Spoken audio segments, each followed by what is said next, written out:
Live শুরু হলে আপনাকে জানাচ্ছি।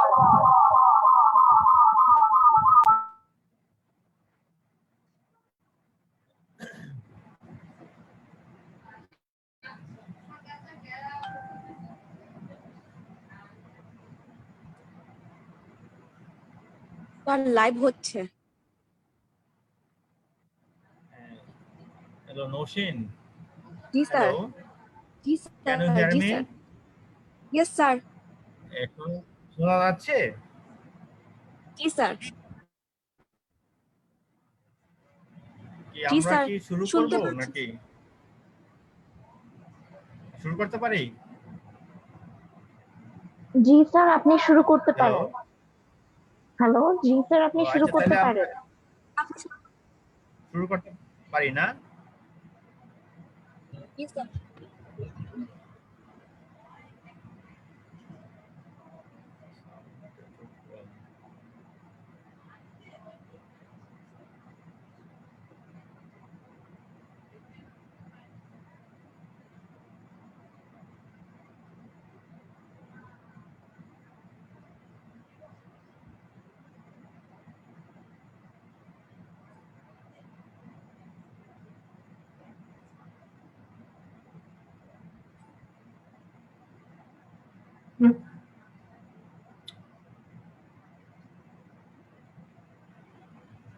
তাহলে শুরু করি আমরা, হ্যাঁ?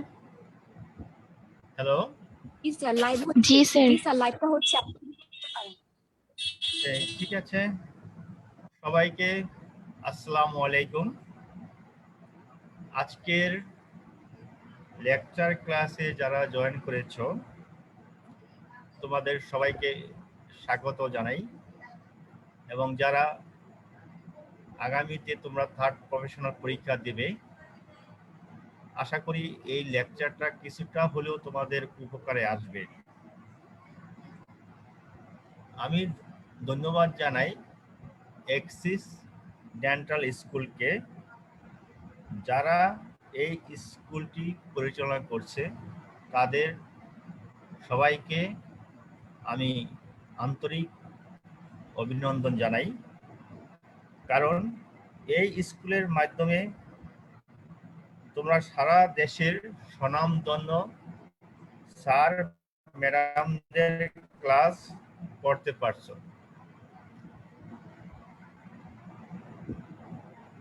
এই ক্লাসগুলো তোমাদের শুধু প্রফেশনাল পরীক্ষার জন্য কাজে আসবে না, বরঞ্চ তোমরা যখন তোমাদের প্র্যাকটিস লাইফে যাবে তখন এগুলো অত্যন্ত কাজে লাগবে বা উপকারে আসবে। এই প্যান্ডামিক সিচুয়েশনে যেহেতু আমরা অফলাইনে ক্লাস নিতে পারছি না, তাই আমরা এই অনলাইনের মাধ্যমে কিছু ক্লাস নেওয়ার চেষ্টা করছি এবং তোমাদেরকে কিছু লেকচার দেওয়ার জন্য আমরা চেষ্টা করে যাচ্ছি। বিভিন্ন স্যার এবং ম্যাডামরা বিভিন্ন ইয়ারের ক্লাস আমি দেখেছি যে এক্সিস ডেন্টাল স্কুলের মাধ্যমে হচ্ছে, first year, second year, third year, final year. তো সেই সুবাদে আমিও থার্ড ইয়ারের একটা পেরিওডন্টোলজি অ্যান্ড ওরাল প্যাথোলজি সাবজেক্টের একটা ক্লাস দেওয়ার সুযোগ পেয়েছি। এই জন্য আমি নৌশিন সহ এক্সিস ডেন্টাল স্কুলের সবাইকে ধন্যবাদ জানাই, এবং সেই সাথে ধন্যবাদ জানাই আমাদের প্রিয় ঢাকা ডেন্টাল কলেজের head of the department of পেরিওডন্টোলজির সাবজেক্টের প্রধান ডক্টর অনুপম পোদ্দার দাদাকে। উনি আমাকে এই লেকচারটা নেওয়ার জন্য সুযোগ করে দেওয়ার জন্য। আসলে যাই হোক, এই লেকচারটা নিব। এখন আমি আসল লেকচারে চলে যাই। আজকে আমি যেই টপিকসটি পড়াবো সেটি অত্যন্ত গুরুত্বপূর্ণ একটা টপিকস, বিশেষ করে অ্যাডভান্স ডেন্টিস্ট্রিতে যেটা ইনক্লুড হয়েছে সেই টপিকসটা, যেটাকে বলে ডেন্টাল ইমপ্লান্ট। কিন্তু আমার লেকচারের টপিকসটা হবে periodontal aspects of dental implant. আসলে এই টপিকসটা থার্ড ইয়ারে নতুন একটা টপিক, এটা কিন্তু আগে কখনো পড়ানো হয় নাই এই চ্যাপ্টারটা। এখন তোমাদের সেশন থেকে এই চ্যাপ্টারটা ইনক্লুড করা হয়েছে। এটা কিন্তু অত্যন্ত গুরুত্বপূর্ণ একটা চ্যাপ্টার আমি মনে করি। তোমরা আশা করি ভালোভাবে আমার লেকচারটা শুনবে, কিছুটা হলেও উপকারে আসবে।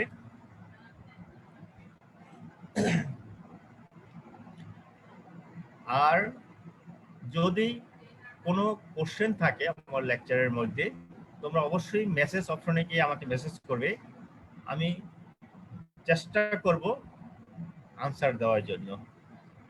এখন আর বেশি কথা না বলি, আমি আমার মূল লেকচারে চলে যাই। আমি এখন স্লাইড শেয়ারে চলে যাচ্ছি।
ঠিক আছে, আমরা এখন স্লাইড কি দেখা যাচ্ছে? হ্যালো জি স্যার, দেখা হ্যালো, জি যাচ্ছে। স্যার, দেখা যাচ্ছে। আচ্ছা দেখা যাচ্ছে।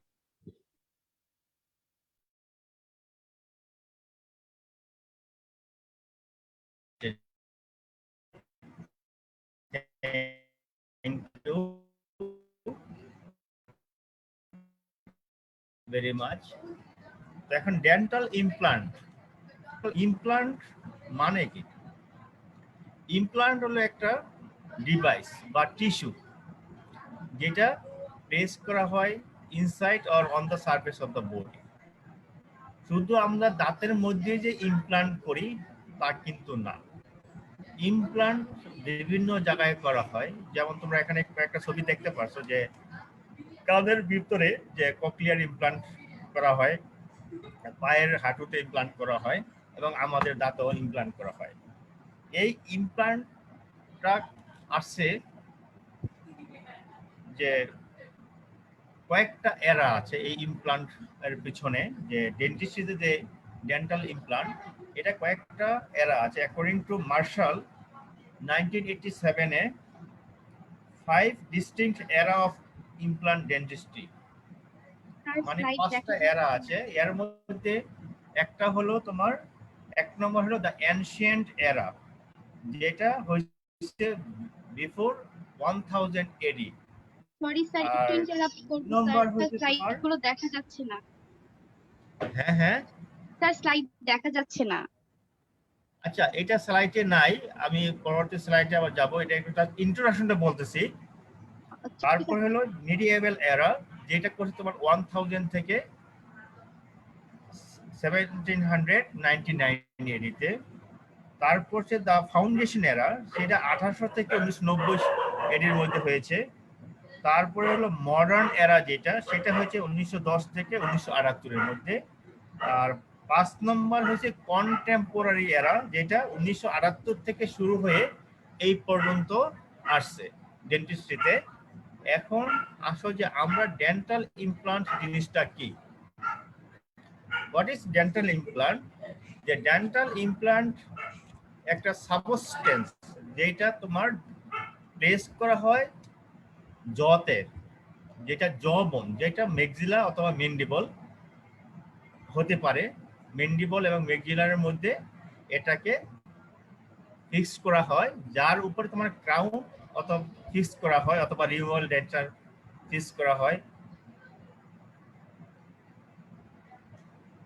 অথবা ডেন্টাল ইমপ্লান্ট একটা রুট ডিভাইস যেটা usually made of titanium used in dentistry to support restoration the resemble a tooth or group of tooth replacing the missing teeth.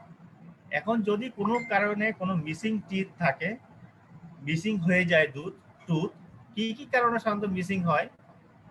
যেমন মনে করো পেরিওডন্টাল ডিজিজের কারণে দাঁত পড়ে গেল, অথবা কোনো ইনজুরি হলো, অথবা সাম আদার রিজন, যে কোনো কারণে যদি দাঁত পড়ে যায়, ওই দাঁতকে পার্মানেন্ট ভাবে ফিক্সড করার জন্য আমরা যেটা করি সেটা হলো ডেন্টাল ইমপ্লান্ট। এই ইমপ্লান্টের মাধ্যমে আমরা, যেমন একটা এখানে ছবিগুলো দেখা যাচ্ছে ক্রাউন, একটা সিঙ্গেল ইমপ্লান্ট আমরা এখানে বসাইতে পারি। তারপর ব্রিজ, এখানে ব্রিজও করতে পারি, অথবা ডেন্চারও বসাইতে পারি। এই ইমপ্লান্ট গুলোর উপরে আমরা ফিক্স ডেন্চারও করতে পারি।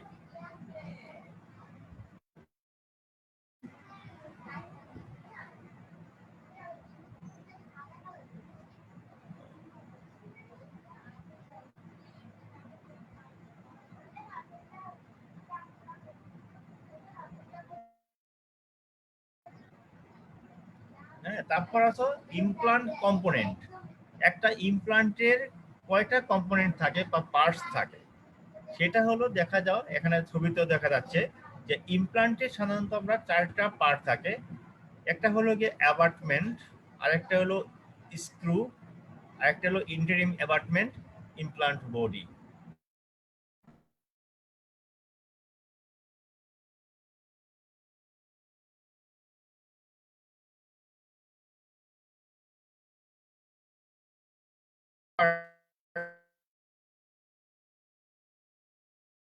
থাকে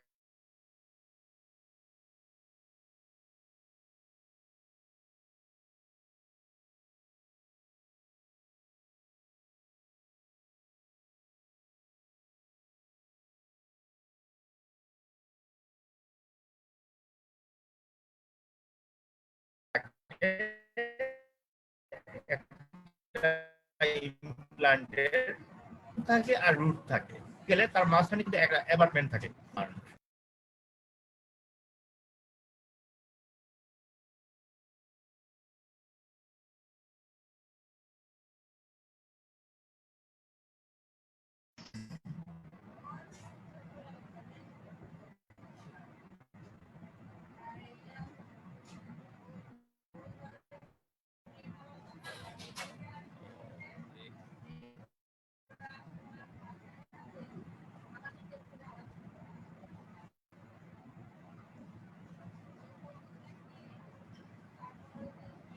ইন্টারনেট কানেকশন,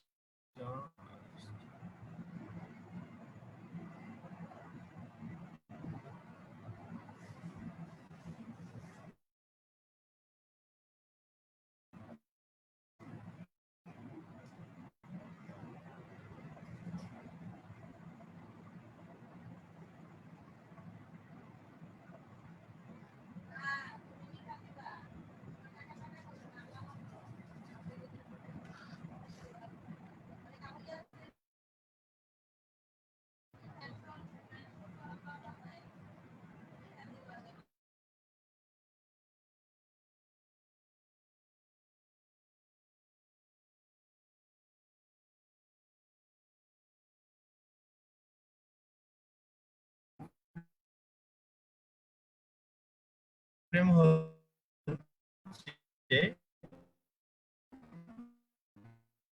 সরি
সরি, একটু নেট সমস্যার কথা। শোনা যায় এখন?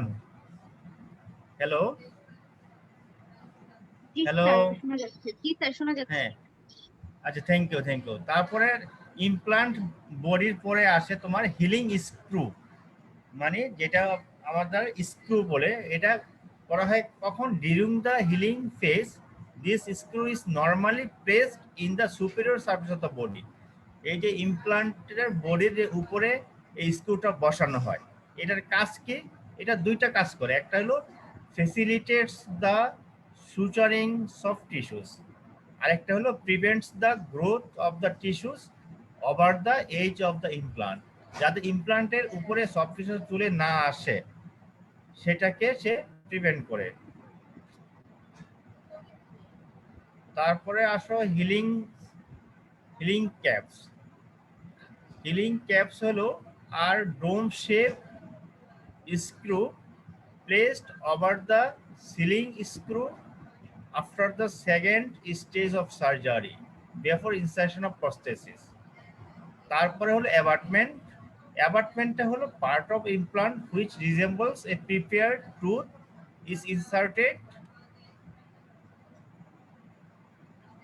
inserted to the screw into the implant body. তারপরে হলো ইমপ্রেশন অফ পোস্ট। আচ্ছা, এখানে নেটওয়ার্ক সমস্যা করতেছে, তোমরা কি দেখতে পাও? স্লাইড দেখা যায়? স্যার এখন স্লাইড দেখা যাচ্ছে না। স্লাইড দেখা যাচ্ছে, আমাকে কি দেখা যায়? দেখা যাচ্ছে না স্যার, দেখা আপনাকে যাচ্ছে না? দেখা যাচ্ছে, যাচ্ছে স্লাইড না। দেখা যাচ্ছে না। শুধু লেকচার স্লাইড দেখা যাচ্ছে, আমার ফেস দেখা যায়? স্যার শুধু জি আপনাকে স্যার। দেখা যাচ্ছে, স্লাইড দেখা যাচ্ছে না। স্লাইড দেখা যাচ্ছে না? না স্যার। আরে, তার তো সমস্যা। আচ্ছা দেখি তাহলে, এখানে এখন দেখা যায়? না স্যার। না সাইডে স্লাইড স্লাইড শেয়ার গুলো। আচ্ছা, আবার তাইলে আমি দেখি স্লাইড স্লাইড আবার শেয়ার করা যায় কিনা। আমি স্লাইড দেখতে পাচ্ছি।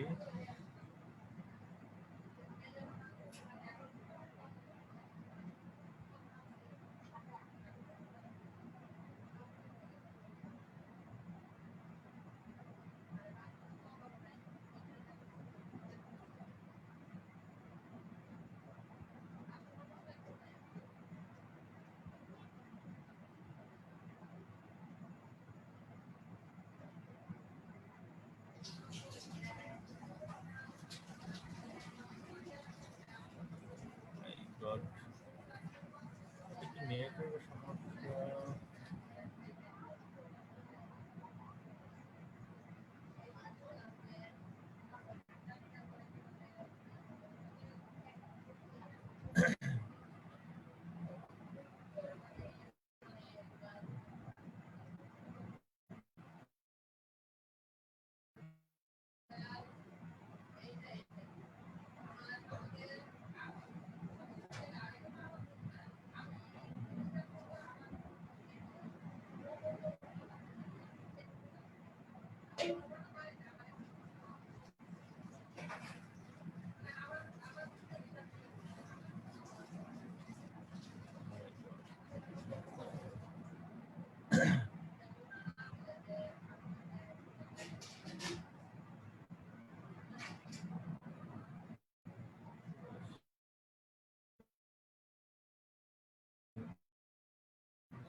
Right.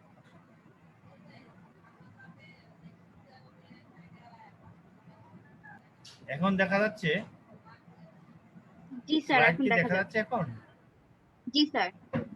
ইন্টারনেটটা আমার অনেক সময় দেখা যায় ইউর ইন্টারনেট কানেকশন আনস্টেবল, এই জন্য হয়তো বা একটু প্রবলেম হচ্ছে। যাও, এখন আমরা আসি যে ইমপ্লান্ট বডি। ইমপ্লান্ট বডিটা কি? ইমপ্লান্ট বডিকে অনেক সময় আমরা বলি ফিক্সচার। হ্যাঁ, অনেক সময় ফিক্সচার বলি। এটা তোমার কোথায় প্লেস করা হয়? Within the bone. এটা দুই ধরনের ইমপ্লান্ট বডি হয় দুই ধরনের, একটা হলো থ্রেড রোম রুট, একটা হলো নন থ্রেডেড রুট ফর্ম। হ্যাঁ, আর the main categories of implant body, যেটা ক্যাটাগরি কি কি থাকে,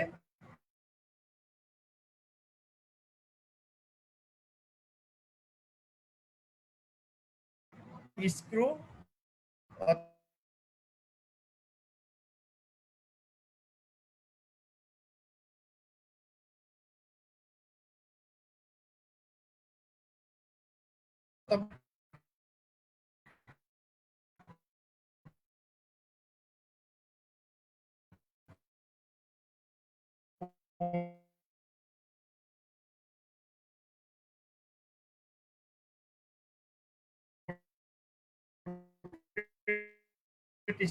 স্ক্রু, প্লাজমা স্পান, আর একটু আমাদের এপিথেলিয়াল বডির সাথে আমাদের যে জাংশনাল এপিথেলিয়াম বা কানেকটিভ টিস্যু অথবা বোনসের যে কর্টেক্স বোন, এগুলো অ্যাটাচমেন্ট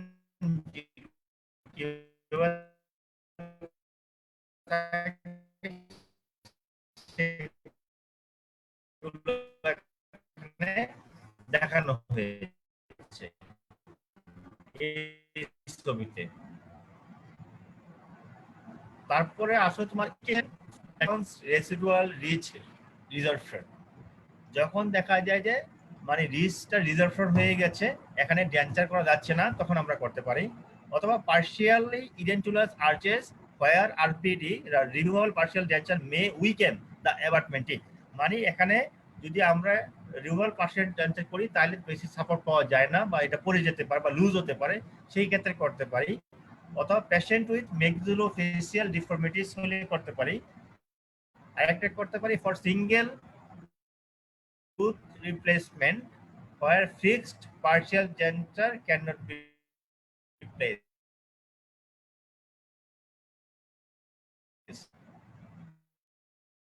অথবা পেশেন্ট ইচ্ছা করতেছে যে আমি ইমপ্লান্ট করব, তখন করা যেতে পারে। who have for the placement of implant, সব পেশেন্টের তোমার বোন আর কন্ট্রাইন্ডিকেশন তখন আমরা সাধারণত করি না। Presence of non treated unsuccessful treated periodontal disease, যেসব পেশেন্টের ওরাল হাইজিন ভালো থাকবে না অথবা ওরাল হাইজিন ভালো না, তাদের ক্ষেত্রে কিন্তু আমরা সাধারণত করি না। তারপরে পুয়ার ওরাল হাইজিন বা আনকন্ট্রোলড ডায়াবেটিস অথবা ক্রনিক স্টেরয়েড থেরাপি, তারপরে হাই ডোজ ইরাডিয়েশন অথবা স্মোকিং এন্ড অ্যালকোহল অ্যাবিউজ, এসব ক্ষেত্রে করি না। একটা ইমপ্লান্টের অ্যাডভান্টেজ কি, ডেন্টাল ইমপ্লান্টের অ্যাডভান্টেজ হলো যেমন প্রিজার্ভেশন অফ বোন, বোনকে আমরা প্রিজার্ভ করতে পারি, বা ইমপ্রুভ ফাংশন, মানে আমরা দাঁতে খাওয়া দাওয়ার যে ফাংশনটা সেটা ইমপ্রুভ হয়, অ্যাস্থেটিক দেখতে সুন্দর দেখা যায়, আর স্টেবিলিটি এন্ড সাপোর্টটা ভালো পাওয়া যায়। আর সবচেয়ে বড় কথা হলো সেটা হলো কমফোর্টেবল, সেটা কমফোর্টেবল। আর ডিসঅ্যাডভান্টেজ কি, ডিসঅ্যাডভান্টেজ হলো cannot be used medically compromised patient who cannot undergo surgery, যেসব পেশেন্টের ক্ষেত্রে আমরা সার্জারি করতে পারি না সেসব পেশেন্টের ক্ষেত্রে সাধারণত না করে কন্ট্রাইন্ডিকেশন। তারপরে লঙ্গার ডিউরেশন অফ ট্রিটমেন্ট, যারা অনেক ধরে ট্রিটমেন্ট নিচ্ছে, অথবা need of A lot of patient cooperation, পেশেন্টের যদি কোঅপারেশন না থাকে সেই ক্ষেত্রে আমরা করব না। আর এটা হলো এক্সপেন্সিভ। এখন আসো ক্লাসিফিকেশন, মানে ইমপ্লান্ট কত ধরনের হতে পারে। একটা হতে পারে তোমার depending on the placement within the tissue, সেটা একটা হতে পারে এপি অস্টিয়াল ইমপ্লান্ট, আর একটা হলো trans osteal implant. Epi osteal implant হলো implant receive the support from primary bone support by restoring on it, যেমন সাব পেরিওস্টিয়াল ইমপ্লান্ট। আরেকটা হলো ট্রান্স অস্টিয়াল ইমপ্লান্ট, হলো implants penetrate both cortical plates and passes through the entire thickness of the alveolar bone, এটা হলো trans অস্টিয়াল। তারপরে আসো endo অস্টিয়াল, একটা হলো এপিঅস্টিয়াল একটা এন্ডো অস্টিয়াল। এন্ডোস্টিয়ালটা আমরা করি the kinds of implants extend in the basal bone for support. It transect only the cortical plate. আরেকটা আসলে ডিপেন্ডিং অন ম্যাটেরিয়ালস ইউজ, কোন কোন ম্যাটেরিয়ালস ইউজ করি ইমপ্লান্টে সেটার উপর ডিপেন্ড করে। একটা হলো মেটালিক ইমপ্লান্ট, মেটালিক যেমন কি কি আছে, titanium alloy, micro NS pure titanium, plasma spray titanium, cobalt, chromium, molybdenum alloy. তারপরে হচ্ছে নন মেটালিকের মধ্যে আছে তোমার সিরামিক, কার্বন, অ্যালুমিনিয়াম, পলিমার আর কম্পোজিট। আর ডিপেন্ডিং অন ডিজাইনের উপর ডিপেন্ড করে হয় screw shape, cylinder shape, tapered, screw shape. এখন দেখো এখানে কিছু ছবি আমি দেখাইছি, যেমন based on implant design. Implant ডিজাইনের উপর তোমার একটা হলো এন্ডোস্টিয়ালের মধ্যে কি কি আছে, এই যে রিজিও, রেমাস, ফ্রেম, রুট ফর্ম আর প্লেট ফর্ম, এটা হলো এন্ডোস্টিয়াল। তারপরে আছে সাব পেরিওস্টিয়াল, তারপর আছে ট্রান্সওস্টিয়াল, তারপরে ইন্ট্রাম অস্টিয়াল, এখানে ছবি দেখা যাচ্ছে। তারপরে classification based on the attachment mechanism, তোমার অ্যাটাচমেন্টটা বোনসের সাথে কেমন থাকবে সেটার উপর ডিপেন্ড করে আমরা ইমপ্লান্টকে দুই ভাগে ভাগ করছি। একটা হলো তোমার দেখো অস্টিও ইন্টিগ্রেশন, আর একটা হলো ফাইব্রো ইন্টিগ্রেশন বা পেরিওডন্টাল ফাইবার্স। তারপর তোমার macroscopic body design of implant, macroscopic design কেমন হবে ডিজাইন, এগুলো আমি আগে বলছি। একটা হলো সিলিন্ডার, তারপরে থ্রেড, এই যে ছবিতে দেখাচ্ছে থ্রেড, তারপর প্লেটিউ, তারপরে পারফোরেটেড, তারপরে সলিড। তারপরে আসো তোমার based on type of the implant material, ম্যাটেরিয়ালের উপর ডিপেন্ড করে এখানে ছবির কিছু দিকে একগুলো হলো মেটালিক, এইগুলো হলো সিরামিক বা সিরামিক কোটেড, আর এদিক দিয়ে হলো পলিমার, এটা হলো কার্বন কম্পাউন্ড। তারপরে আসো based on surface of the implant সারফেসের উপর ডিপেন্ড করে চার রকম। একটা হলো স্মুথ, আর একটা হলো মেকানাইজড, আর একটা হলো টেক্সচার্ড, আর একটা হলো কোটেড। এখন দেখো একটা ইমপ্লান্ট বডি যদি আমরা বোনসে বসাতে চাই, তাহলে সেই বোনসের ডেনসিটি কেমন হবে, কোন জায়গায় বোনসের ডেনসিটি কেমন, সেটার ক্লাসিফিকেশন আছে, যেটা করেছে বাই মিস্ট। হ্যাঁ, সেটার ডেন্টাল মানে বোন যেই ডেনসিটি সেটা হলো D1, D2, D3, D4। D1 হলো কি তোমার ডেন্স কর্টিক্যাল, এটা হলো ডেন্স কর্টিক্যাল, এটা হলো পোরাস কর্টিক্যাল, পোরাস, আর এটা কোর্স ট্রাবেকুলার, আর একটা ফাইন ট্রাবেকুলার।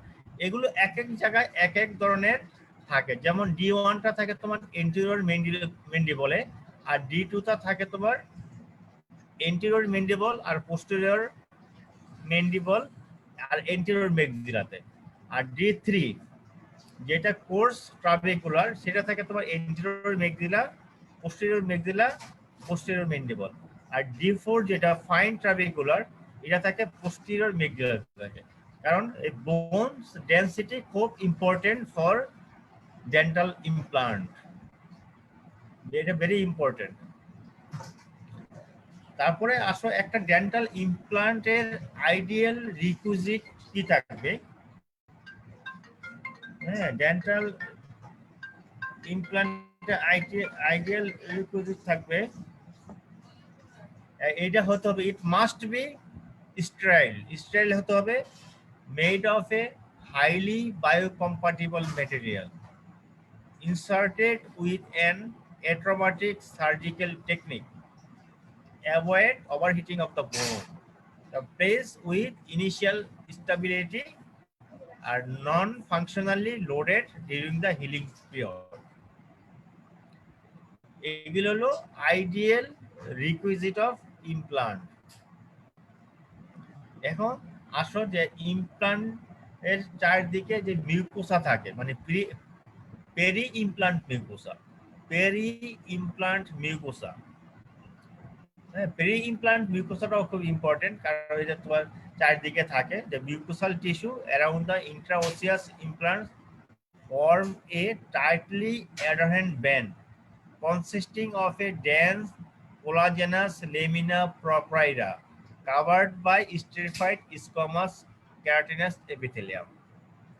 তারপরে আর implant epithelium junction is analogous to the junctional epithelium around the natural teeth, in that the epithelial cells attach to the titanium implant by means of hemidesmosome and basal lamina.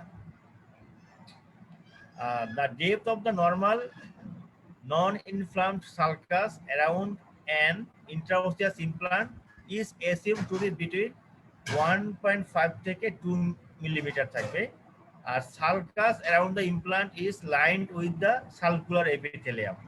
আমরা সাধারণত জানি যে একটা normal টিতে যেই সালকাসটা থাকে, ওই সালকুলার এপিথেলিয়ামের depth তোমার থাকে 0.8 থেকে 1.5 মিলিমিটার পর্যন্ত সালকুলার ডেপথ। সেই সালকুলার ডেপথও এখানে তোমার ঠিক রাখতে হবে।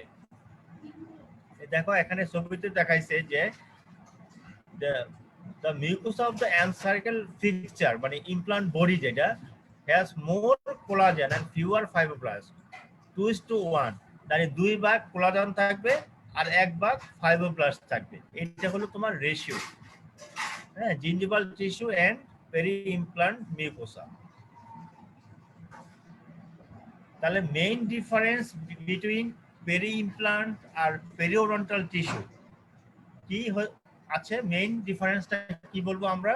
যে মেইন ডিফারেন্স হলো 1 নাম্বার বলবো যে কোলাজেন ফাইবারস আর non attached and run parallel to the implant surface owing to lack of cementum.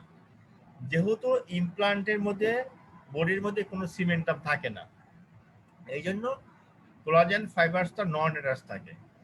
আর 2 নম্বরে কি হবে? Marginal portion of the peri-implant mucosa contains significantly more collagen and fewer fibroblasts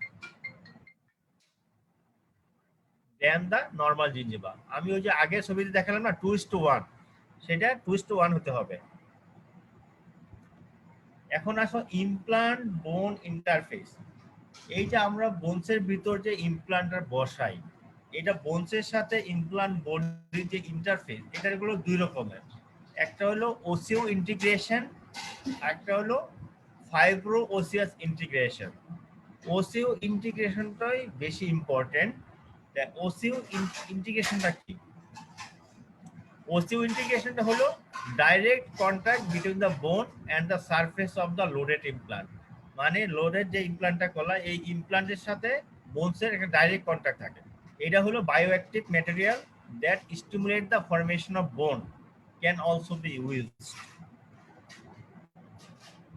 এখানে আমরা দেখাইছি যে অস্টিও ইন্টিগ্রেশনটা কিভাবে ফরমেশন হচ্ছে, phase of the osteo integration. এটা হলো 3 ভাগে হয়। একটা হলো ইনফ্লামেটরি ফেজ, প্রলিফারেটিভ ফেজ, আর একটা হলো ম্যাচুরেশন ফেজ। এই 3টা ফেজে অস্টিও ইন্টিগ্রেশনটা হয়। হ্যাঁ, এখানে একটা ছবি দেখা যাচ্ছে, এই যে নরমাল বোনসের সাথে ইমপ্লান্টের ইয়াটা দেখা যাচ্ছে, যে অস্টিও ইন্টিগ্রেশন এখানে হচ্ছে।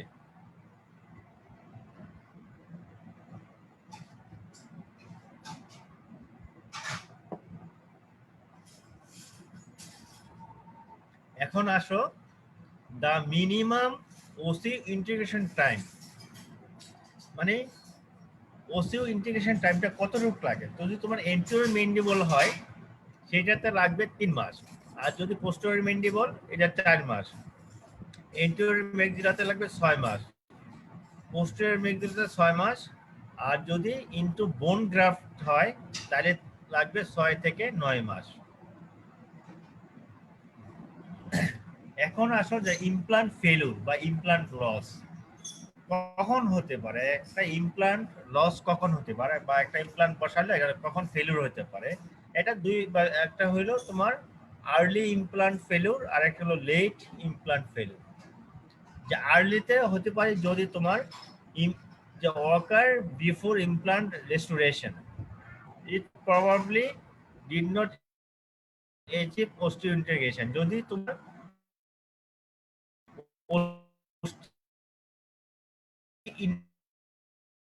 এখানে না হয় তাইলে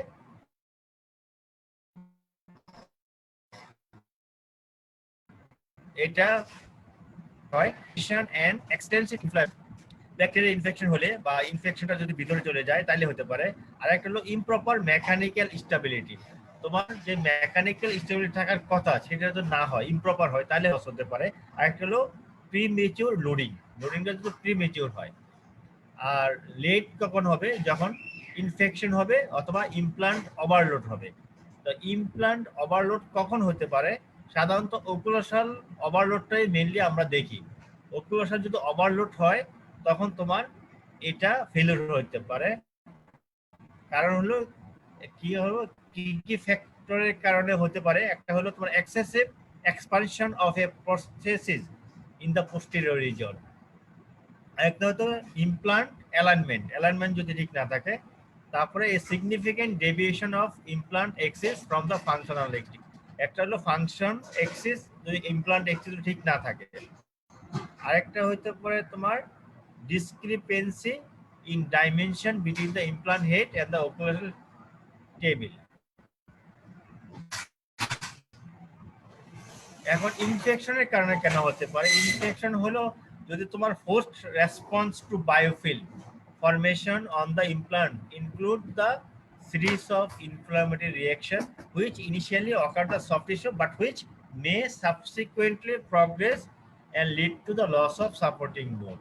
আমরা যেমন জিঞ্জিভাইটিস পেরিওডন্টাইটিসে যেরকম পড়ি, এটা জিঞ্জিভাইটিস হইলে পেরিওডন্টাইটিস হয়, তারপরে দাঁত নড়ে পড়ে যায়, ঠিক একই রকম এখানেও যদি তোমার এই বায়োফিল্ম এবং হোস্ট রেসপন্সটা যদি ইনফেকশনের ভিতর দিকে চলতে থাকে তাহলে সেটা ফেলিওর হতে পারে। আরেকটা হতে পারে tissue destruction in the bone compartment in the neck region of the implant and crater like bone defects develop and become visible in the radiogram.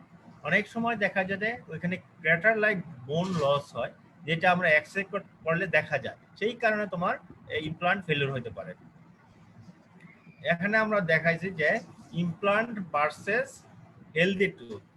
দেখো ইমপ্লান্ট জিঞ্জিভাল মার্জিন ঠিক আছে, এখানেও ক্রাউন ঠিক আছে, enamel, gingival sulcus, junctional epithelium, এখানে দেখো যে implant surface থাকে আর এখানে থাকে পেরিওডন্টাল লিগামেন্ট। এখানে কিন্তু পেরিওডন্টাল লিগামেন্ট থাকে না, এখানে কোনো সিমেন্টাম নাই, এখানে সিমেন্টাম থাকে। আর অ্যালভিউলার বোন দুই জায়গায় থাকে। এখন আসলে পেরি ইমপ্লান্ট কমপ্লিকেশন তিন রকম হইতে পারে। একটা হতে পারে peri implant disease, any pathological change of the peri implant tissue. আরেকটা হতে পারে peri implant mucositis, inflammatory change confined to the soft tissues surrounding the implant. আরেকটা হতে পারে তোমার peri ইমপ্লান্টাইটিস, progressive peri-implant bone loss in conjunction with a soft tissue inflammatory lesion. এখানে কয়েকটা ছবি দেখাল, যেমন এখানে হেলদি পেরি ইমপ্লান্ট টিস্যু, এখানে হেলদি। আর পেরি ইমপ্লান্ট মিউকোসাইটিস, এই দেখো এখানে মিউকোসাইটিস হয়ে গেছে। আর পেরি ইমপ্লান্টাইটিস হলো এখান থেকে দেখো ইমপ্লান্ট বডিতে চলে আসছে। এইসব ডিজিজ গুলোর কি কারণ হতে পারে, এটিওলজি কি, মানে এইসব ডিজিজ হতে পারে তোমার একটা হলো ব্যাকটেরিয়াল ইনফেকশন, আর একটা হলো বায়োমেকানিক্যাল ফ্যাক্টরস। বায়োমেকানিক্যাল ফ্যাক্টরস এর মধ্যে আছে implant is placed in poor quality of বোন। আমি আগেই বলছি যে যে বোনসের কোয়ালিটি দেখতে হবে। একটা ইমপ্ল্যান্ট করতে হলে বোনসের কোয়ালিটি কেমন, ডেন্সিটি কেমন, সেটা দেখতে হবে। তারপরে implant position does not favour ideal loaded transmission over the implant surface, এটা লোড নিতে পারবে কিনা সেই লোডের উপর। তারপরে প্যারাফাংশনাল হেভি যাদের কামড় মানে বাইট ঠিক নাই তাদের ক্ষেত্রে। তারপরে হতে পারে ট্রমাটিক সার্জিক্যাল টেকনিক, যখন তুমি সার্জারি করো যদি ট্রমা এখানে হয় তাইলে হতে পারে। আরেকটা হতে পারে কম্প্রোমাইজড পোস্ট রেসপন্স, আরেকটা হতে স্মোকিং এন্ড অ্যালকোহল অ্যাবিউজ। এগুলো ট্রিটমেন্ট দেবা, এটা ইনিশিয়াল ফেজ অফ ট্রিটমেন্ট, একটা অকুলোশাল থেরাপি দেবা, অ্যান্টি ইনফেক্টিভ থেরাপি দেবা, মানে বাইট ঠিক করতে হবে, অকুলোশাল বাইটটা ঠিক করতে হবে, আর অ্যান্টি ইনফেক্টিভ থেরাপি দেবা, আর যদি লাগে তখন সার্জিক্যাল টেকনিকে যেতে হবে আর মেইনটেনেন্স করতে হবে। এখানে অকুলোশাল থেরাপি আছে, occlusal adjustment, implant number and position. আর অ্যান্টি ইনফেক্টিভ থেরাপি কি, তুমি লোকাল রিমুভাল অফ প্লাগ যদি জমে সেগুলোকে তোমরা এই প্লাগটা রিমুভ করতে হবে, স্কিলিং পলিশিং করতে হবে, আর সাব জিঞ্জিভাল ইরিগেশন দিতে হবে, যেটা 12% ক্লোরহেক্সিডিন অথবা সিস্টেমিক অ্যান্টিমাইক্রোবিয়াল থেরাপি দেওয়া যেতে পারে ফর 10 ডেজ।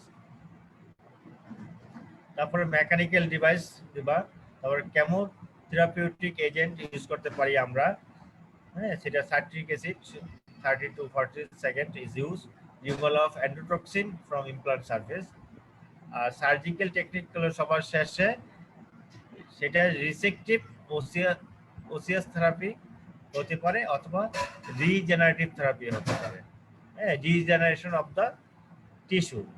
একটা হলো গাইডেড টিস্যু রিজেনারেশন, একটা বোন গ্রাফট টেকনিক। সবচেয়ে ইম্পর্টেন্ট হলো মেইনটেনেন্সটা patient should be placed on close to the schedule. The maintenance visit every 3 months as minimum, প্রতি 3 মাস পর পর তোমার পেশেন্টকে ফলো আপ করতে হবে। তারপরে the allow for monitoring of plaque, remove soft tissue inflammation and change in the level of bone, এগুলো সব সময় দেখতে হবে তোমাকে যে এখানে সফট টিস্যুতে কোনো ইনফ্লামেশন হয়েছে কিনা, আছে কিনা, তাহলে সেগুলো তোমাকে দ্রুত সরিয়ে ফেলতে হবে। এখানে একটা ক্লাসিফিকেশন দেখাইছে তোমার পেশেন্টের ট্রিটমেন্ট পার্ট ইটস ক্লাসিফিকেশন। তো কখন তুমি কি ট্রিটমেন্ট করবা, এখানে একটা জিনিস আছে, পকেট ডেপথ যদি 3 মিলিমিটারের কম থাকে, পকেট ডেপথ যদি 3 মিলিমিটারের কম থাকে, হ্যাঁ, অথবা কোনো প্লাক নাই, ব্লিডিং নাই, তখন কোনো থেরাপির দরকার নেই, শুধুমাত্র ব্রাশিং করবে সে। আর যদি পকেট ডেপথটা তোমার 3 মিলিমিটারের কম কিন্তু প্লাক আছে, ব্লিডিং আছে, তাইলে তোমাকে মেকানিক্যাল ক্লিনসিং এন্ড পলিশিং করতে হবে, ওরাল হাইজিন মেইনটেনেন্স ইনস্ট্রাকশন দিতে হবে। আর যদি তোমার পেরিনিয়াল পকেটটা 4 থেকে 5 মিলিমিটার হয়, আর প্রবিং অফ ডেপথটা যদি 4 থেকে 5 মিলিমিটার হয়, আর রেডিওলজিক্যালি তোমার কোনো বোন লস না থাকে, তাইলে সেখানে তুমি মেকানিক্যাল ক্লিনসিং দিবা, polishing, oral hygiene maintenance instruction দিবা, প্লাস অ্যান্টি ইনফেক্টিভ থেরাপি দিবা, যেমন ক্লোরহেক্সিডিন।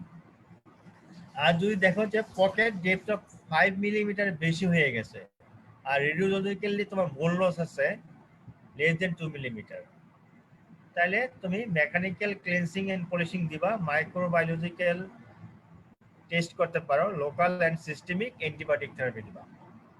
আর যদি তোমার দেখা যায় পকেট 5 মিলিমিটারের বেশি, তুমি এক্সরে করে দেখো যে বোন লস মোর দেন 2 মিলিমিটার, তাহলে তোমাকে রিসেকটিভ অর রিজেনারেটিভ সার্জারিতে যেতে হবে। আরেকটা ট্রিটমেন্ট আছে সিআইএসটি। সিআইএসটি হলো কি, কিউমুলেটিভ ইন্টারসেপটিভ সাপোর্টিভ ট্রিটমেন্ট, সিআইএসটি। এইটার কয়েকটা ফেজ আছে, প্রোটোকল আছে, যেমন প্রোটোকল এতে আছে আমরা অ্যান্টিসেপটিক থেরাপি, তারপর অ্যান্টিবায়োটিক থেরাপি, হ্যাঁ, antibiotic therapy and regenerative or resective therapy.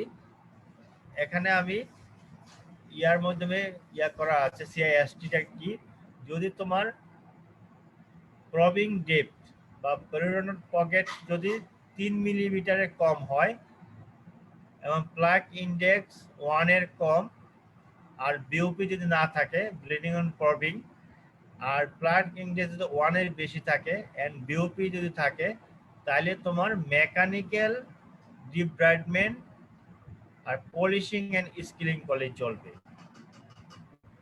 আর যদি প্রবিং ডেপথ তোমার 4 থেকে 5 মিলিমিটার হয় তাইলে হলো তোমার অ্যান্টিসেপটিক ক্লিনজিং দিবা 0.1% ক্লোরোহেক্সিটিন।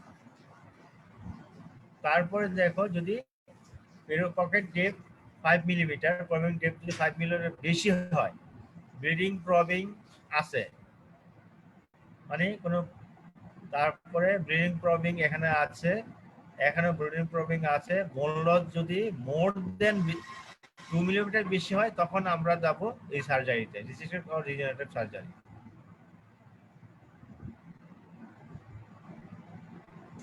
এখানে কিছু আছে based on the radiograph presentation. Peri implant bone loss 5 types হয়। Peri implant bone loss, peri implant bone loss হতে হবে টাইপ 1, টাইপ, এখানে সবগুলো আছে, type 1, type 2, type 3, type 4, type 5। এখন রিস্ক ইন্ডিকেটরস কি কি হতে পারে? রিস্ক ইন্ডিকেটরস তোমার হলো পুয়ার ওরাল হাইজিন থাকে, হিস্ট্রি অফ পিরিওডন্টাইটিস থাকলে, ডায়াবেটিস থাকলে, সিগারেট স্মোকিং, অ্যালকোহল কনজাম্পশন আর ইমপ্লান্ট সার্ভিস, এগুলো রিস্ক ইন্ডিকেটরস। এখন এগুলো এভিডেন্স বেসড রিস্ক ফ্যাক্টরস কি? এভিডেন্স বেসড যেটা, এটা হলো substantial evidence, poor oral hygiene আর হিস্ট্রি অফ পিরিওডন্টাইটিস আর স্মোকিং, এটা হলো সাবস্টেন্সিয়াল এভিডেন্স। আর লিমিটেড এভিডেন্স সেটা হলো ডায়াবেটিস আর অ্যালকোহল কনজাম্পশন। আর এটা হলো কন্ট্রোভার্সিয়াল এন্ড লিমিটেড এভিডেন্স হলো ইন্টারলিউকিন 1 IL-1 যেটা, পলিমরফিজম, অ্যাবসেন্স অফ ক্যারাটিনাস মিউকোসা, আর হলো micro photography of implant surface. এখানে কিছু একসাথে দেখা যাচ্ছে তোমার ইমপ্লান্ট বসানোর পরে দেখা যায় এখানে তোমার অ্যাঙ্গুলার বোন লস আছে, এখানে অ্যাঙ্গুলার বোন লস আছে। এখানে কিছু ছবি আমি দেখাইতেছি, যেমন এই একটা ছবি সাকসেসফুল ইমপ্লান্ট, যে ভার্টিক্যাল বোন লস আফটার 10 ইয়ার, 10 বছর পরে এখানে একটা ভার্টিক্যাল বোন লস হয়েছে তোমার কত 2 মিলিমিটার। ঠিক আছে, এটা হলো 10 বছর পরে। কারণ সাকসেসফুল ভাবে যদি একটা ইমপ্লান্ট করা হয় তাহলে 10 বছর পরে গিয়ে আমরা এই 2 মিলিমিটার ভার্টিক্যাল বোন লস পেতে পারি। এখানে তোমার কিছু ডিফারেন্স দেখাইছি, যে ন্যাচারাল টুথ আর ইমপ্লান্টের মধ্যে কি ডিফারেন্স। যেমন পেরিওডন্টাল মেমব্রেন PDL, আর এটা হলো ডাইরেক্ট বোন বা ইমপ্লান্ট। কারণ আমরা জানি যে ইমপ্লান্টে ডাইরেক্ট বোন থাকে আর এখানে পেরিওডন্টাল লিগামেন্ট থাকে। তো পেরিওডন্টাল লিগামেন্ট যদি থাকে তাহলে শক অ্যাবজর্বার হয়, আমরা শক অ্যাবজর্বার ধরে, তারপরে তোমার distribution of force around the teeth, যখন আমরা কামড় দেই তখন পেরিওডন্টাল লিগামেন্টের মাধ্যমে এই ফোর্সটাকে সে ডিস্ট্রিবিউশন করে দিচ্ছে। আর টুথ মোবিলিটি হইতে পারে যদি বেশি লোড পড়ে। তারপরে মোবিলিটি ডিসঅ্যাপিয়ার্স, ল্যাটারাল ফোর্স। তারপরে radiographic change related to force মানে রিভার্সেবল। আর এখানে যেহেতু তোমার পেরিওডন্টাল লিগামেন্ট নাই তাই এটা হলো হাই আর ইম্প্যাক্ট ফোর্স। তারপরে ফোর্স primarily to crest, মানে বোনসে ক্রেস্টে যায়। ইমপ্লান্ট ইজ অলওয়েজ রিজিড, কারণ মোবিলিটি এখানে থাকে না, fail. Lateral force increasing the bone loss. তারপর রেডিওগ্রাফিক চেঞ্জ অ্যাট ক্রেস্ট, মানে এটা হলো নট রিভার্সিবল। আর ওকুলোসাল ম্যাটেরিয়াল এনামেলে আমরা early sign of force as enamel যেমন ওয়ারিং স্ট্রেস ইনলেস পিটস।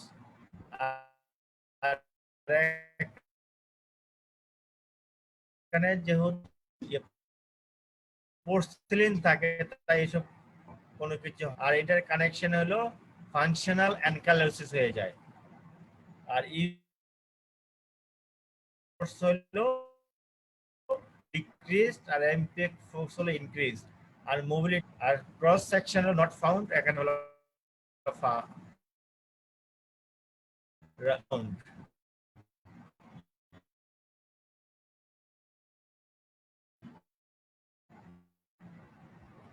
আমরা ভাইটাল রুটের ক্ষেত্রে পাই impact and cortical bone thickening হয়, এখানে রেডিওগ্রাফি চেঞ্জ দেখা যায়। আর ট্যাকটাইল সেন্সিটিভিটি এখানে হাই, এখানে লো। আর occlusal awareness low, proprioception high, direction permanent contact. আর ওকুলোশাল অ্যাওয়ারনেস হলো শুধুমাত্র প্রোপ্রিওসেপশন।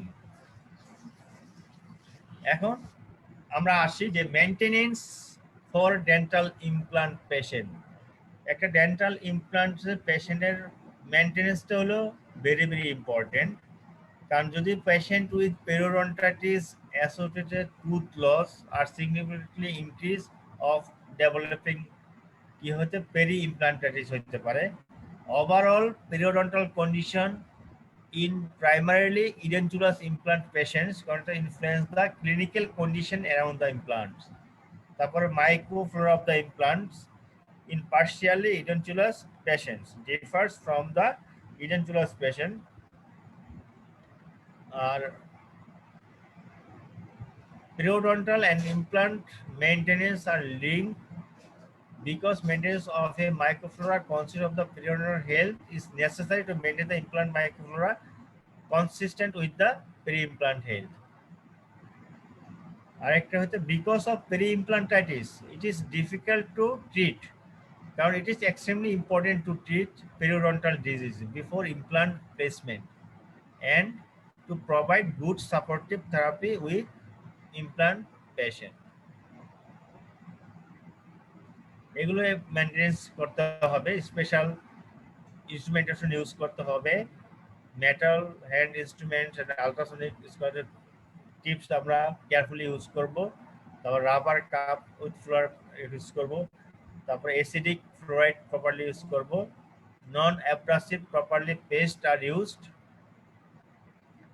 মেইন হলো তাহলে আমরা আসি কনক্লুশনে, যে আজকের লেকচারের কনক্লুশন হলো successful management of peri-implantitis requires through understanding of the underlying medical and dental factors involved in the overall complex of the disease. The continuous development of new diagnostic and therapeutic methods has made it possible to prevent progression of the disease in many cases and to give this patient to long-term preservatives for the retention of their implant bone restoration. তাইলে আমরা যদি properly oral hygiene maintain করতে পারি, আমার যে periodontal aspect আমি বলতেছি, এই পেরিওডন্টাল ডিজিজ যদি আমরা কন্ট্রোল করতে পারি তাহলে ইমপ্লান্ট এত বেশি দিন টিকবে। আর যদি আমরা পেরিওডন্টাল ডিজিজ কন্ট্রোল করতে না পারি তাহলে আমরা ইমপ্লান্টের আমরা সাকসেসফুল হবে না এবং ইমপ্লান্ট ফেলিওর হবে। Thank you for your kind attention. তোমাদের সবাইকে থ্যাংক ইউ যারা ক্লাস পেয়েছো। তাই এই পর্যন্তই আমার লেকচার শেষ করতে যাচ্ছি। Thank you.